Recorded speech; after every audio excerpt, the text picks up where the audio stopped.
သူတို့နှစ်ယောက်နန်းတော်မဲ့ဆဲမှာပဲ nurse မလေးရောက်လာတာကြောင့်လူချင်းခွာလိုက်ရပါတယ်အခြေအနေကအတော်လေးအိုးတိုးအောင်တောင်းဖြစ်သွားပေမဲ့ဟာနာကတော့စိတ်ထဲမှာအယမ်းပျော်နေပါတယ်ဟာနာအပြင်ထွက်လာတော့ကြောင်ဟုံးနဲ့ဆုံပါတယ်သူတို့ကော်ဖီတောက်ရင်းဂျူးကျန်ကဟာနာနောက်ကိုလူလွတ်ပြီးစောင့်ကြည့်နေတဲ့အကြောင်းပြောဖြစ်ကြပါတယ်ဒါပေမဲ့ဟာနာကတော့ဒါကိုဂရုမစိုက်ပါဘူးသူတို့နှစ်ယောက်လမ်းခွဲထားပြီးသားမှုကြောင်ဟုံးအနေနဲ့သူမအပေါ်အပူတွေဂရုမစိုက်ဖို့ပဲပြောလိုက်ပါတယ်ဂျူးကျန်ကသူမနောက်ကိုလိုက်နေတာဟာတကယ်တော့အခွင့်အရေးကောင်းတစ်ခုလို့ဟာနာကယူဆပါတယ်ဂျူးကျန်ကိုဖမ်းဖို့အတွက်သူမကငါးစာဖြစ်ခံပေးမယ်ဆိုတဲ့သဘောပါတစ်ဖက်မှာလည်းအကောက်ခွန်ဌာနကဂျူးကျန်ဟာချက်ချင်းပြန်လွတ်လာပါတယ်သူဟာအကောက်ခွန်ရုံးကိုသူ့အိမ်လူမျိုးသဘောထားပြီးစိတ်ကြိုက်ဝင်ထွက်နေတာပါဂျောင်ဟုံးကအချက်လက်တွေကိုဖတ်ကြည့်တော့ဂျူးကျန်ဟာအမှားတေးသေးလေးတွေပဲလုပ်ခဲ့တာမို့လို့ဌာနတွင်အရေးယူမှုလောက်နဲ့တင်ပြီးသွားတာကိုသိလိုက်ရပါတယ်တစုံတစ်ယောက်ကသူ့ကိုကြောထောက်နောက်ခံပေးထားတာတေချာတလောက်ရှိနေပါပြီစုံစမ်းချက်အရဂျူးကျန်ဟာယူနုံမျိုးကဖြစ်ပြီးငငယ်ကလေးကဆွေမျိုးတွေမတော်တဆမှုနဲ့ဆုံးပါကုန်လို့ဦးလေးဖြစ်သူကပဲကျွေးမွေးဆောင်ရှောက်ခဲ့တာပါသူ့မှာတငယ်ချင်းဒါမှမဟုတ်တခြားဆွေမျိုးဆိုတာလည်းမရှိပါဘူးဂျူးကျန်ရဲ့နာမည်ပေါက်ပိုင်ဆိုင်မှုကအိမ်ငါးတစ်လုံးနဲ့ကားတစ်စီးပဲရှိပေမဲ့တကယ်တမ်းမှာတော့သူဟာစူပါကားတွေအပြည့်ရှိတဲ့ဗီလာအိမ်ကြီးမှာစီးစိမ်ရနေတာပါဂျူးကျန်ကသူ့ရဲ့ဈေးကြီးဆုံးကားတစ်စီးကိုရွေးပြီးကားဟောင်းဝင်းတစ်ခုစီရွှေ့ခိုင်းလိုက်ပါတယ်ပြီးတော့သူ့လက်ပါစီဖုန်းဆက်ပြီးသူ့ရဲ့ပါတနာကိုစိတ်အေးထားဖို့ပြောခိုင်းပါတယ်အဲ့ဒီအချိန်မှာဆေးရုံမှာစစ်ခံနေတဲ့ဒုံကျူးဟာသတင်းစာဆောင်တစ်ခုပေါ်ကထူးဆန်းတဲ့သတင်းတစ်ခုကိုတွေ့သွားပါတယ်မနေ့ညကစူပါကားတစ်စီးလမ်းပေါ်မှာအရှိန်ပြင်းပြင်းမောင်းနှင်သွားလို့လူထုကိုအနှောက်အယှက်ဖြစ်စေခဲ့တဲ့ဆိုတဲ့သတင်းမှာဟာနာကအဲ့ဒီကားဟာသူတို့လိုက်နေတဲ့မှောင်ခိုကားတွေကတစ်စီးမှန်ချက်ချင်းမှတ်မိသွားပါတယ်ဒါကြောင့်ဒုံကျူးဟာဆေးရုံကနေအမြန်ဆင်းပြီးဂျူးကျန်စီတန်းသွားပါတော့တယ်ဒုံကျူးကဂျူးကျန်ကိုမင်းလိုမှောင်ခိုသမားတစ်ယောက်ကအလုတ်ကအထုတ်မခံရတာစမ်းတယ်နော်လို့ခန့်နေပါတယ်ပြီးတော့သူ့ကိုထောင်ထဲထည့်ဖို့ဘယ်တော့မှလက်လျှော့မှာမဟုတ်တာကြောင့်တတိထားနေဖို့ပါချင်းချောက်ခဲ့ပါတယ်ဒုံကျူးကဆေးရုံကဆင်းလာတာမို့လို့အားရှိအောင်အမဲသားခင်သွားစားပါတယ်တက်တိုက်ဆိုင်မဲ့မက်စစ်နဲ့ဆုံတာကြောင့်အတူတူထိုင်စားကြပါတယ်ဒုံကျူးခင်ပေးတဲ့အမဲသားကအရန်ကောင်းတယ်လို့မက်စစ်ကချီးကျူးနေပါတယ်အမဲသားခင်ကိုဟင်းသီးဟင်းရွက်တွေနဲ့တွဲစားမှအရသာရှိတာမို့သူတို့နှစ်ယောက်ဟာဂျေးဟုံးစိုက်ထားတဲ့ဟင်းရွက်တွေကိုခဏချင်းမှပဲအကုန်ပြောင်းအောင်စားပစ်လိုက်ကြပါတယ်စားတော့ပြီးတော့မက်စစ်ကအမဲသားခင်နဲ့တွေမနှမ်းအောင်အနက်ပြောက်ဆေးတွေအလူရက်ဖြန်းပါတော့တယ်နောက်နေ့လယ်မှာဒုံကျူးကဟာနာနဲ့အတူထမင်းသွားစားပါတယ်ဒုံကျူးကဒဏ်ရာရထားလို့ထမင်းမစားနိုင်တယ်လို့ဟန်ဆောင်ပြီးဟာနာကိုခွန်ခိုင်းပေမဲ့ဟာနာကတော့အလိုမလိုက်ပါဘူးအဲ့ဒီအချိန်မှာပဲဟာနာဟာလီဂျင်စုပြုစုထားတဲ့အကောက်ခွန်စာရွက်စာတမ်းတွေကိုသူမဖတ်ခဲ့တယ်လို့ဂျူးကျန်ကတန်တရားဝင်နေတာကိုသတိရတော့ပါတယ်ဒါကြောင့်ဟာနာကဂျူးကျန်စီတိုက်ရိုက်သွားပြီးအဲ့ဒီစာရွက်စာတမ်းတွေကိုသူ့လက်ထဲအပ်လိုက်ပါတယ်ဒါဟာဂျူးကျန်ကိုမင်းလုပ်ချင်တာလုပ်တော့လို့စင်ခေါ်လိုက်တဲ့လုပ်ရက်ပါပဲတစ်ချိန်တည်းမှာပဲရဲစခန်းမှာတော့ဒုံကျူးနဲ့ဂျောင်ဟုံးတို့ဟာဟာနာနောက်ကိုဂျူးကျန်လိုက်နေတဲ့ကိစ္စနဲ့ငင်းခုန်နေကြပါတယ်ဂျောင်ဟုံးကမင်းမြန်းလိုက်တော့မှဟာနာကဂျူးကျန်စီကနေအခုလေးတင်ပြန်လာတာဖြစ်ပြီးစိတ်ဝင်စားစရာအချက်လက်ချို့တွေ့ခဲ့တာကြောင့်တွားတွေ့တာလို့သိလိုက်ရပါတယ်တစ်ဖက်မှာလည်းဂျူးကျန်ဟာဖျက်ဆီးခံလိုက်ရတဲ့အကောက်ခွန်ကိုတောင်နဲ့ပတ်သက်ပြီးတတိပေးချက်တစ်ခုရရှိပါတယ်မှောင်ခိုကိုင်းကအလုံးမလုံးနိုင်တော့တာကြောင့်ဖိလစ်ပိုင်နဲ့ရုရှားကဂိုင်းကောင်းဆောင်တွေကဂျူးကျန်ကိုပါရှင်းပစ်ဖို့ကြံစည်လာကြပါတယ်အဲ့ဒီအချိန်မှာပဲခေါင်းဆောင်တစ်တွေစတင်ပေါ်ပေါက်လာပါတယ်အဲ့ဒီနယ်မြေမှာခန်းဒီလို့ခေါ်တဲ့မူရစ်ဆေးဝါးအသစ်တစ်မျိုးရောက်နေတဲ့ဆိုတာကိုလည်းအားလုံးသိလိုက်ကြပါတယ်ရဲတွေအနေနဲ့ဒီဆေးဝါးမှောင်ခိုလမ်းကြောင်းကိုလိုက်တာနဲ့ခေါင်းဆောင်ဖြစ်တဲ့ဂျူးကျန်ရဲ့တဲလုံစကူရှာတွေ့မှာပါဒီခန်းဒီဆေးကိုထုတ်လုပ်တဲ့သူကိုမိတ်ဆာလို့လူသိများပြီးအရက်တမီတာ80လောက်ရှိတယ်လို့သတင်းထွက်နေပါတယ်သူ့ရဲ့လူမျိုးအသက်ဒါမှမဟုတ်နာမည်ကိုဘယ်သူမှမသိကြပါဘူး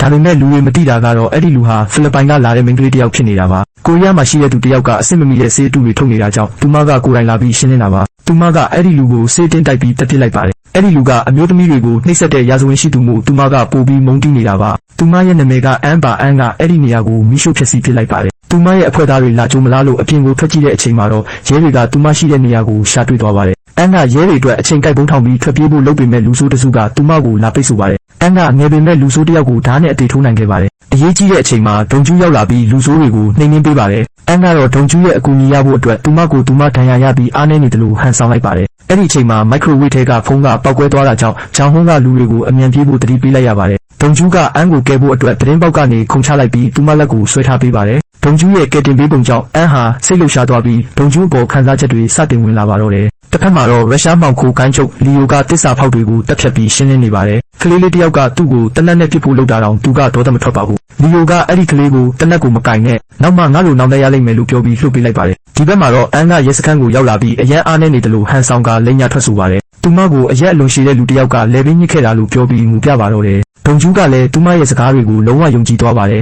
ဟာနာကအန်အတွက်အင်ဂျီတွေလာပို့ပေးပါတယ်ဒါပေမဲ့ဟာနာကအန်ရဲ့ကိုယ်ပေါ်မှာဘာတန်ရာမှတိတ်မရှိတာကိုသတိထားမိပြီးတန်တရားဝင်သွားပါတယ်မက်စစ်ကတော့အန်ဟာတူးသေးသောမျက်မြင်သက်သေမှုတေချာကာကွယ်ရမယ်လို့ယူဆပြီးဒုံကျူးနဲ့ဟာနာကိုအဆောင်ဖြစ်တာဝန်ပေးလိုက်ပါတယ်ဒါကြောင့်အန်ဟာတစိမ့်အိမ်မှာအကျဉ်းသားလိုနေရတာကြောင့်စိတ်မသက်မသာဖြစ်နေပါတယ်ဒုံကျူးကတော့သူနှစ်သက်တဲ့ဟာနာနဲ့အတူရှိရလို့ပြောနေပါတယ်သူကဟာနာကိုကော်ဖီဖြော်ပေးပြီးချွဲနေပါသေးတယ် ပြီးတော့သူတို့နှစ်ယောက်အတွက်ညစာအဖြစ်နိုင်ငံလက်ရွေးစင်အဖွဲမှာစားလေးရှိတဲ့ကင်ချီဟင်းရည်ကိုချက်ပေးပါတယ်။ထမင်းစားတဲ့အခါမှာဒုံကျူးကဟာနာကိုပဲအမြဲဦးစားပေးနေတာကြောင့်အန်ကမနာလို့ဖြစ်လာပါတယ်။အန်ကသူတို့နှစ်ယောက်ကြားကိုကြားဖြတ်ချင်တာကြောင့်ဒုံကျူးစိတ်ဝင်စားတဲ့အကြောင်းအရာတွေကိုလိုက်မိပါတယ်။ဒုံကျူးကလည်းသူကြိုက်တဲ့အကြောင်းအရာတွေဆိုတော့ဖောင်ဖွဲ့ပြီးပြောပါတော့တယ်။ဒါကိုမြင်ရတဲ့ဟာနာကစိတ်ထဲမှာတမျိုးဖြစ်သွားပါတယ်။ဟာနာလည်းဒုံကျူးတခြားမိန်းကလေးနဲ့စကားပြောနေတာကိုကြည့်ပြီးတဝင်းတူနေတာဖြစ်နိုင်ပါတယ်။အဲ့ဒီညဒုံကျူးအိပ်ပျော်နေတော့မှဒဏ်ရာကြောင့်နာကျင်နေတာကိုဟာနာမြင်သွားပါတယ်။ဒုံကျူးဟာအုံနောက်တန်ရာကြောင့်အိပ်ရခက်လိမ့်မယ်လို့ဆရာဝန်ပြောတာကိုတတိယပြီးဟာနာကဒုံကျူးကောင်းကောင်းအိပ်ပျော်အောင်ဘေးကနေညင်တာစွာပြုစုပေးပါတယ်။ဒီမြင်ကွင်းကိုအန်ကလှမ်းမြင်သွားပါတယ်။နောက်နေ့မနက်ဒုံကျူးရေချိုးကန်းနဲ့ဝင်သွားပြီးအကြာကြီးပြန်မထွက်လာတာကြောင့်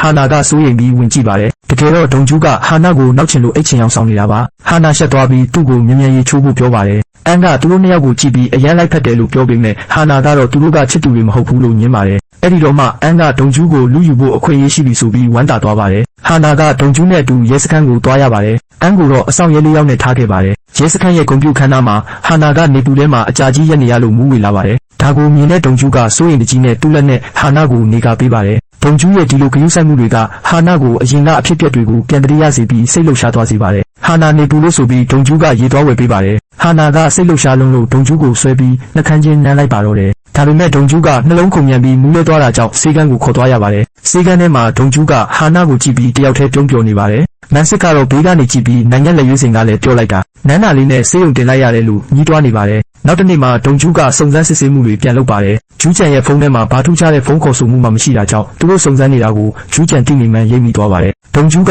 ပြီးခဲ့တဲ့အပတ်ကဂျူးကျန်နောက်လိုက်ခဲ့တဲ့လမ်းကြောင်းကိုဟာနာနဲ့အတူသွားစုံစမ်းပါတယ်။ဂျူးကျန်ဟာဖုန်းကိုလွှင့်ပစ်ခဲ့တာသိကြတယ်လို့သူယူဆထားတာပါ။ဒုံကျူးကဖုန်းကိုဘယ်လိုပုံစံနဲ့လွှင့်ပစ်မလဲဆိုတာစိတ်ကူးကြည့်ရင်လမ်းဘေးမှာဖုန်းတစ်ဝက်ကိုရှာတွေ့သွားပါတယ်။အဲ့ဒီအချိန်မှာဒဏ်ရာဟောင်းကြောင့်သူခေါင်းနဲ့မူးသွားပါတယ်။ဟာနာကဒုံကျူးကိုမျက်နှာတစ်ဖို့ရေဘူးပေးပါတယ်။အဲ့ဒီမှာဒုံကျူးကအကြံရသွားပါတယ်။ကျန်တဲ့ဖုန်းတစ်ဝက်ကရေမြောင်းနဲ့ကျသွားတာဖြစ်နိုင်တယ်လို့တွေးမိတာပါ။သူကရေမြောင်းတစ်လျှောက်လိုက်ရှာတာကြောင့်ဟာနာကလည်းဘာလုပ်တာလဲဆိုပြီးလိုက်ကြည့်ပါတယ်။လမ်းတစ်ခုအရောက်မှာတော့ဒုံကျူးဟာရေမြောင်းအပေါက်ထဲခေါင်းဆိုင်ပြီးသတိလစ်နေတာကိုဟာနာတွေ့လိုက်ရပါတယ်။တကယ်တော့ဒုံကျူးကရေမြောင်းနဲ့ညက်နေပြီးပြန်ထွက်မရဖြစ်နေတာပါ။ဟာနာကလူသွားခေါ်နေတော့မှဂျောင်ဟုံးရောက်လာပါတယ်။ဂျောင်ဟုံးကသူတို့နှစ်ယောက်ဘလို့ပတ်သက်နေလဲလို့မေးပေမဲ့ဒုံကျူးကဟာနာကျေးဇူးတင်စကားရေးပေးထားတဲ့သူ့လက်ကိုပဲထုတ်ပြပြီးဘာမှမပြောပါဘူး။ဂျောင်ဟုံးကမနာလို့ဖြစ်ပြီးဒုံကျူးကိုအဲ့ဒီမှာတင်ထားပစ်ခဲ့ပါတယ်။ဒါပေမဲ့ဒုံကျူးရှာတွေ့ခဲ့တဲ့ဖုန်းပေါ်ကလက်ပွေရဟာဂျူးကျန်ရဲ့လက်ပွေနဲ့တစ်ထက်တည်းကျနေတာကိုမှုခင်းဌာနကအတည်ပြုပေးလိုက်ပါတယ်။ဒါဟာဂျူးကျန်ကိုဖမ်းဖို့အခွင့်အရေးကောင်းပါပဲ။အဲ့ဒီနောက်ဒုံကျူးကသူ့အတော်စီကိုတွားတွေ့ပါတယ်။အတော်ဖြစ်သူရဲ့ဆိုင်နေရမှာကလေးတွေရေးချစ်ထားတာကိုသူကကူပြီးတုတ်တင်ပေးပါတယ်။အဲ့ဒီကလေးတွေကိုခေါ်ပြီးငါကရဲကွာ